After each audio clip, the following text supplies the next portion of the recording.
In LA this week, I'm Anna Marcos. Can police on-body cameras create more LAPD transparency?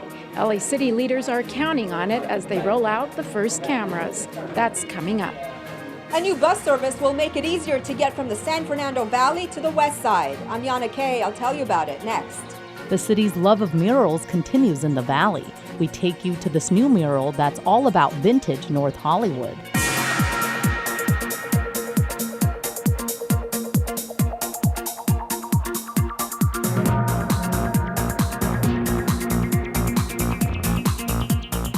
Hello and welcome to LA This Week. Thanks for joining us. I'm Ellen Chang.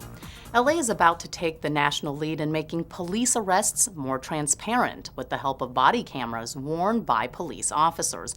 Anna Marcos has more on the first phase of the city's new police camera program. Why would a Channel 35 reporter and cameraman be caught on an LAPD camera? It's all part of the city's rollout and demo of more than 800 new on-body cameras for LAPD officers. The cameras will first go to communities with heavy police activity, like the Newton, Mission, and Central Downtown divisions.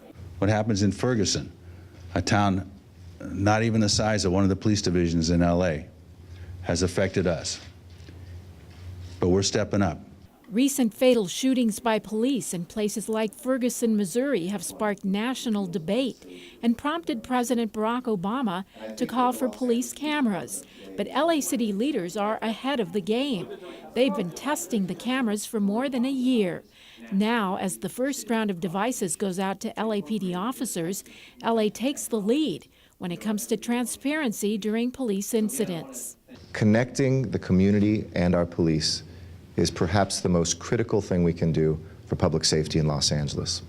Our country and our city are at a critical point in time as it relates to policing communities, especially communities of color. Here's how the cameras work. As the officer approaches, he can record me as the subject and everything that I'm doing. The camera has a 130-degree radius. The cameras record both audio and video.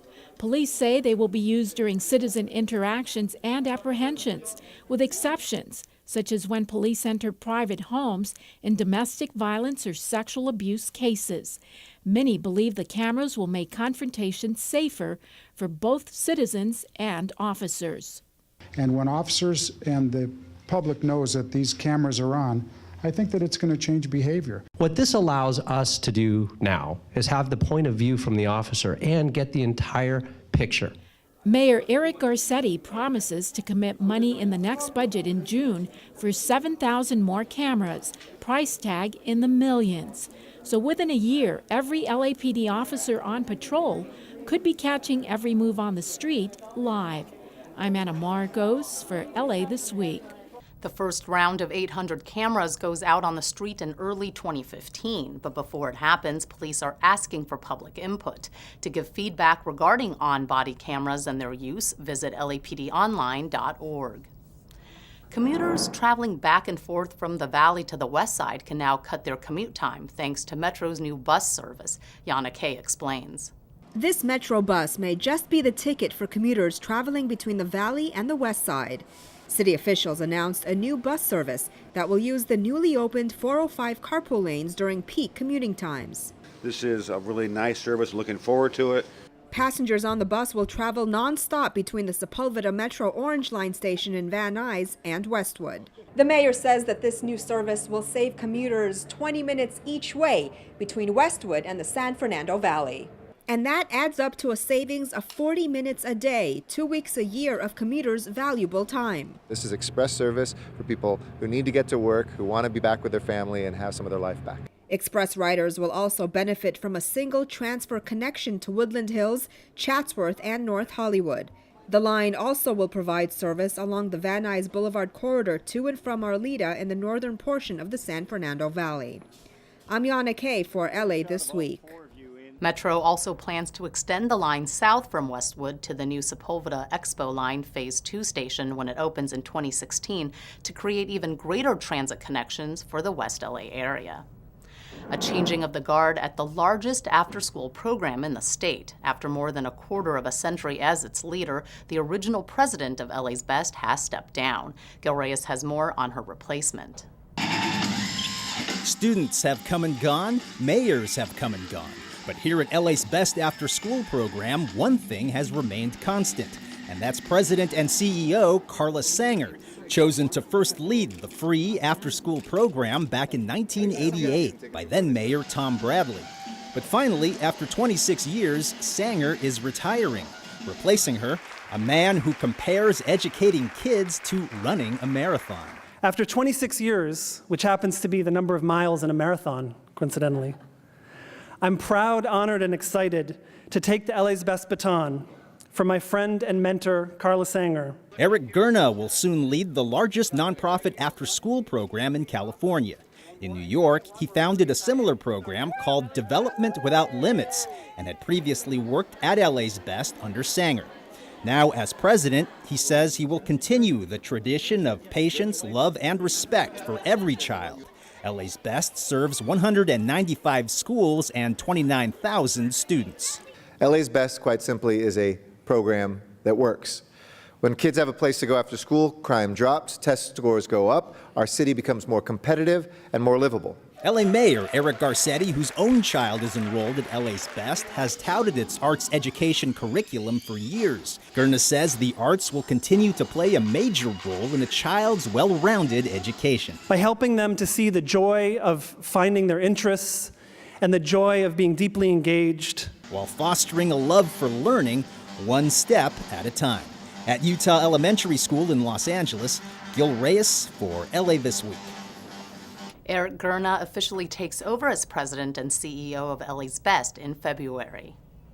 As we know, revitalization efforts in downtown have been going strong, and now those efforts are focusing in on Pershing Square as it gets ready for its own renewal. Yana Kay has more.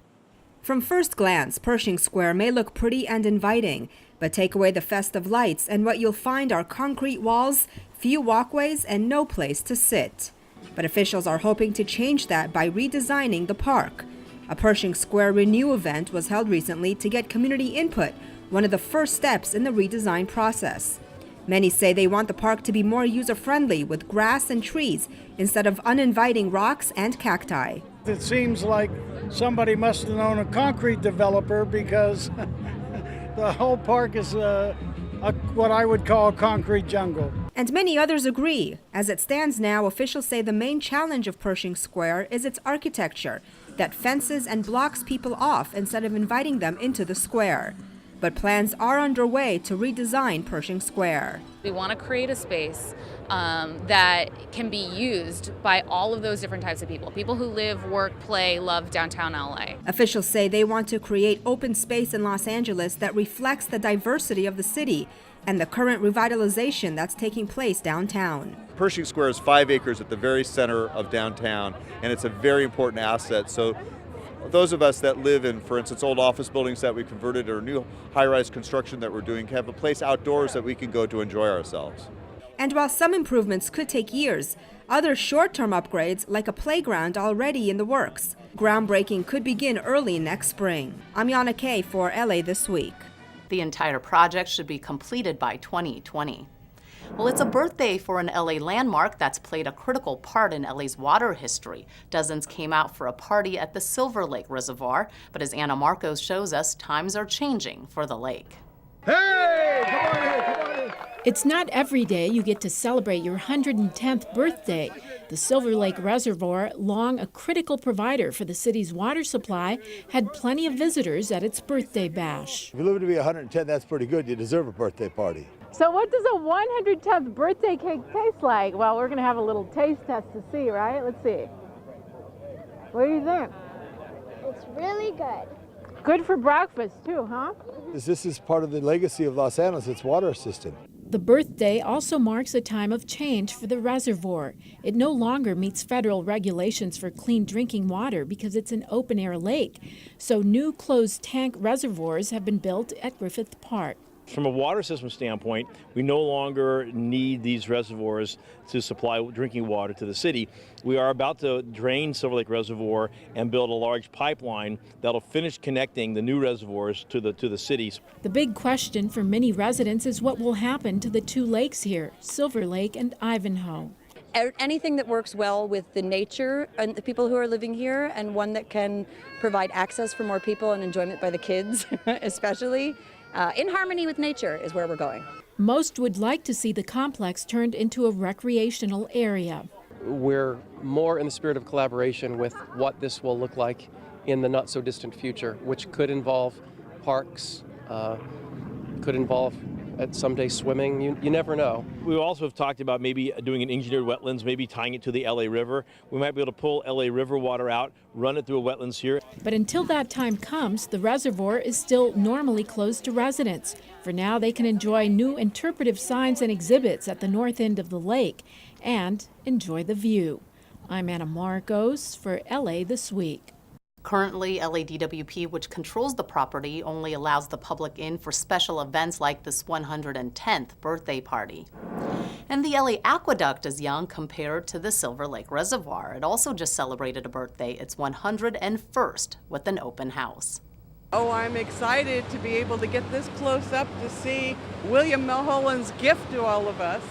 The LA Aqueduct, Cascades, and Sylmar stayed open to the public over a weekend, allowing folks to see what it was like 101 years ago when the city first saw water arriving from the Eastern Sierra through William Mulholland's engineering marvel. Well, I think it gives us some electricity and provides us water. LADWP staff were on hand to answer questions about the history of the aqueduct and to shed light on how the aqueduct has contributed to the growth and prosperity of the city.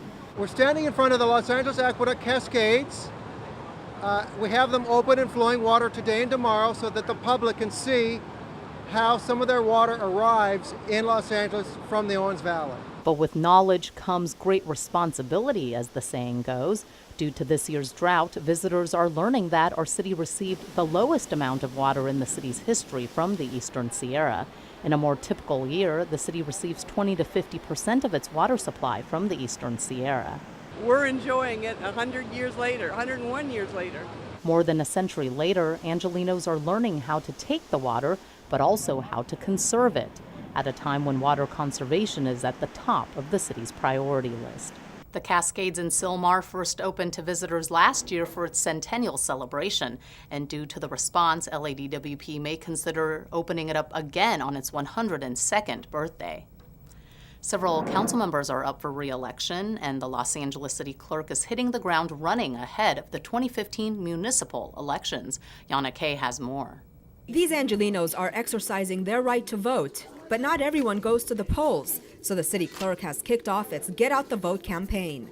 Our key mission is for people to know that there's an election, to register people to vote. Officials and community partner organizations gathered at City Hall for a voter outreach and education event.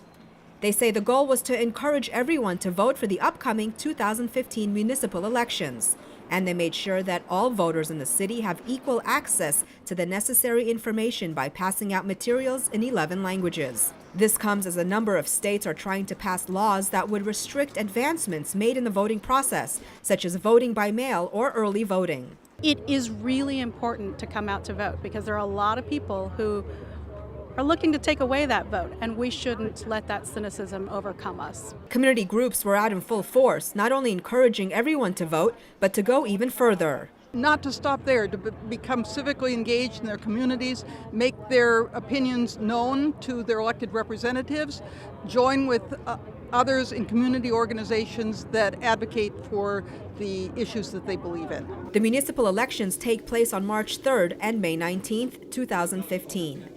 I'm Yana Kay for LA This Week. By the way, if your language is not one of the 11 offered, the city clerk offers translation services in any language. One area of Sherman Oaks, which now lies in Councilmember Tom LaBonge's district, has seen plenty of changes lately. The latest is a street makeover for what can often be a busy and unsafe street. Anna Marcos takes us to the groundbreaking. This section of Moorpark Street in Sherman Oaks can be a bit of a nightmare for both traffic and pedestrians. It only has 2 lanes of traffic. In many places, there is no curb or sidewalk, and often what sidewalks there are jog in and out. But all that is about to change as the area gets a little rehab. We'll have 2 lanes in the westbound, and we'll have 1 lane in the eastbound, and we'll have parking, and we'll have a nice buffer between the curb and the driver. So it's going to be a much safer experience. And it'll be safer for disabled pedestrians as well. City leaders plan to put in 7 accessible curb ramps in places like this that don't have it, much like the one you see behind me. Additional perks include more trees and better lighting and sidewalks. Drainage will be improved with new catch basins added. The good thing is hopefully some of the cars will slow down, and all the people walking from all of the businesses in the area, they'll have a sidewalk to walk on most of Moorpark. So we're happy about that. Councilmember Tom LaBonge, who inherited the area through redistricting, helped push the $1.7 million project through, and many residents are happy with the changes they see. During the time he's been here, he has been responsible for a lot of public works. There's been resurfacing of streets, there's been stop signs, there have been trees trimmed. The people of Sherman Oaks, they tell you what they want and then you try to deliver. Our job is to listen and try to deliver for the people. Meanwhile, LaBonge is wearing his orange safety jacket as he gets to work on yet another public works improvement project. Construction should begin in January and is scheduled to be completed by the end of next year. I'm Anna Marcos for LA This Week. City employees were treated to a barbecue recently as Councilmember Mitch O'Farrell and his staff fired up the grill and served up some good eats, all to thank the city's tireless workers. Yana Kay has more. One of the best burgers I've had in a long time. And that was certainly the consensus among these LA City employees who came out to enjoy Council members Mitch O'Farrell's City Employee Appreciation Barbecue Luncheon. What did you eat? Just now I had a hamburger and a hot dog, both. And a hot dog, so how was it? It was excellent. Councilmember O'Farrell says this inaugural barbecue is a way for him to show his gratitude to officers, animal control, those who work in City Hall, and those who pave our streets for all of their hard work. I feel that I owe it to the city family to say thank you, and this is my way of doing it. It makes you feel appreciated, especially, I've been here since that whole, recession and the crisis and furloughs, so it's actually a very special thing. We have nothing like this happened in a long time. And it was definitely a full house as folks enjoyed the beautiful surroundings of the Grace Simmons Lodge in Elysian Park and each other's company. We get to know people that we've never met. City's so big, so it's nice to get to mingle with people. Councilmember O'Farrell says he plans on hosting a barbecue like this every year for city employees. I'm Yana Kay for LA This Week.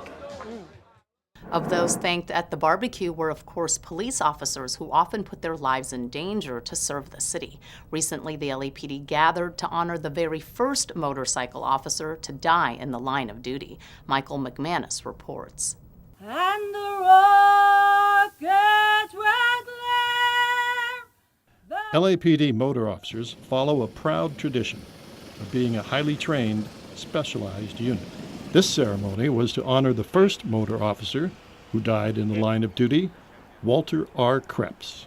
He died March 28, 1916, in a collision with another police vehicle while responding to a call. At this ceremony, he was honored with a memorial plaque at his gravesite at Angeles Rosedale Cemetery. Today, in collaboration with the Los Angeles Police Memorial Foundation, the Los Angeles Police Department will unveil and present Officer Krebs with the gravestone he deserved. Family members participated as Officer Krebs was also honored with a memorial street sign. The LAPD conducts research for all of the officers who were killed in the line of duty because we have a promise. We made a promise and a pledge never to forget. And today is evidence of that promise. Michael McManus reporting for LA This Week.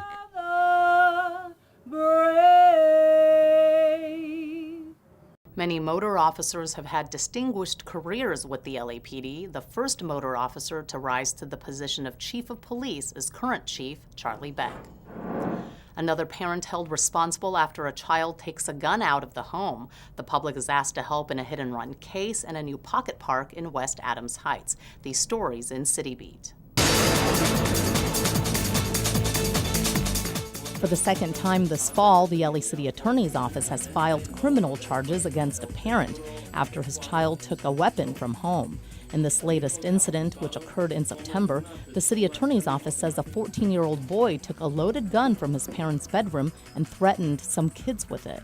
he allegedly displayed by opening up his shirt and showing that the weapon was tucked into his pants. He allegedly showed the kids that he had that weapon, and that led those other children to disperse. Every parent needs to safely store their weapon. Indeed, every adult needs to safely store their weapon. The boy's father, 54-year-old Santiago Chavez, faces multiple criminal charges related to the incident and could even lose the right to possess weapons in the future. Councilmember Bernard Parks' office is joining with the LAPD in offering a $50,000 reward for help in identifying the hit-and-run driver who killed pedestrian Diane Dupree Phillips. It happened on October 10th at around 9:40 p.m. on Crenshaw Boulevard near 63rd Street. She was a person that would love to go out and help anyone that she could, and we're just asking for the public help. Someone knows something about this incident, either as an eyewitness or also as knowledge after the fact. They may have a piece of the puzzle. A nearby camera captured the hit-and-run incident. Police say the vehicle is likely a small to medium-sized 1980s to early 1990s Honda, Toyota, or similar vehicle. A blighted residential lot in the historical neighborhood of West Adams Heights in Council District 10 has been transformed into new green space. The new mini park at 1903 Cordova Street features children's play equipment, an outdoor fitness zone, shaded gathering space, a walking path, and sustainable landscaping. The final design took into account the community's vision. It was once a dirt lot, but now it's been transformed into a gathering space named in honor of a late community activist. Yana Kay has more. Jessica Bravo's 15-month-old son Bentley is full of energy and certainly keeps his mom on her toes. But now that there's a new park near their house, she's thrilled that the little guy will have a place to run around. Well, we live on Vineyard, which is just 2.5 blocks from here. So we're really excited to have somewhere to come out and get the wiggles out. Jessica is one of the 7,000 residents that live close to the new West Adams neighborhood park, and many of them, along with other community members, came to celebrate its grand opening. I think it's great that they're opening more parks, and it's so nice to have a place for the community to get together and meet other moms that live nearby and have a place for my kid to play. The park features a children's play area, fitness equipment, native landscaping, and picnic space. One of the unique features about this new park is this metal sunshade, which incorporates positive messages written by local school kids. This is the 26th new park to open under the city's 50 Parks initiative, an effort by the Department of Recreation and Parks to provide more open space in areas that need it the most. It's not just about building parks willy-nilly. It's about putting the parks where the people are. The park was named in honor of current City Council President's late mother, Gladys Wesson, who passed away in 2011. She was a longtime community activist who advocated for senior citizens and young people. If you knew my mother, you knew that she was all about love. The project was made possible through a collaboration between Council District 10, the West Adams Neighborhood Council, and the Los Angeles Neighborhood Initiative. We were right on board with immediately thinking of this site because this whole area just reflects the diversity of our city. And now this diverse neighborhood will have an open space to relax and unwind in its own backyard. I'm Yana Kay for LA This Week. This is the 26th new park to open under the city's 50 Parks initiative, an effort by the Department of Recreation and Parks to provide more open space in areas that need it the most. In this week's list of things to do, one of the most comprehensive collections of samurai armor on display, Andy Warhol Shadows on exhibit, and don't know where to eat lunch downtown? We'll tell you about lunch trucks in the park. Travel back in time and discover remarkable objects that illuminate the life, culture, and pageantry of the samurai, the revered and feared warriors of Japan. The Anne and Gabriel Barbier Mueller collection, one of the finest and most comprehensive collections of samurai armor in the world, is on display at the Los Angeles County Museum of Art. A 50-minute tour, free with admission, is being offered on Saturday, January 10th at 10:30 a.m. The exhibition illustrates the evolution of samurai equipment through the 12th and 19th centuries, featuring more than 140 objects of warrior regalia with full suits of armor, helmets, and face guards, weapons, horse trappings, and other battle gear. LACMA is located at 5905 Wilshire Boulevard. Go to lacma.org. And for another exhibit to visit in the new year, check out the Andy Warhol Shadows exhibit at Mocha Grand Avenue, open through February 15th. In 1978 to 1979, Andy Warhol produced Shadows, a monumental 102-part series of silk-screened canvases conceived as one work in multiple parts. The series of abstract panels ranging in hue from an electric green to a somber brown create a haunting environmental ensemble. Mocha's presentation will feature the full collection of paintings from Dia Art Foundation installed edge to edge. Mocha Grand Avenue is located at 250 South Grand Avenue. Go to mocha.org. And on Wednesday, January 14th, come into the sunshine and enjoy everyone's favorite time of the workday, the Mighty Lunch at the Lunch a la Park event at Grand Park, LA downtown. Food trucks will be parked on Olive Court between Grand and Hill at 200 North Grand Avenue and the Marketplace between Spring and Broadway in front of City Hall. Trucks will be out from 11 a.m. to 3 p.m. The Lunch a la Park event takes place every Wednesday and Thursday at Grand Park, LA. Go to grandparkla.org. And that's a look at some upcoming things to do. Recently, what has been an eyesore in North Hollywood has been turned into a great example of public art. Michael McManus reports. The mural is in a part of North Hollywood known as the Whitsett Slope, located at the corner of Whitsett and Satakoy. The slope had been gathering weeds and graffiti for years until many parts of the community came together with the help of Council District 2.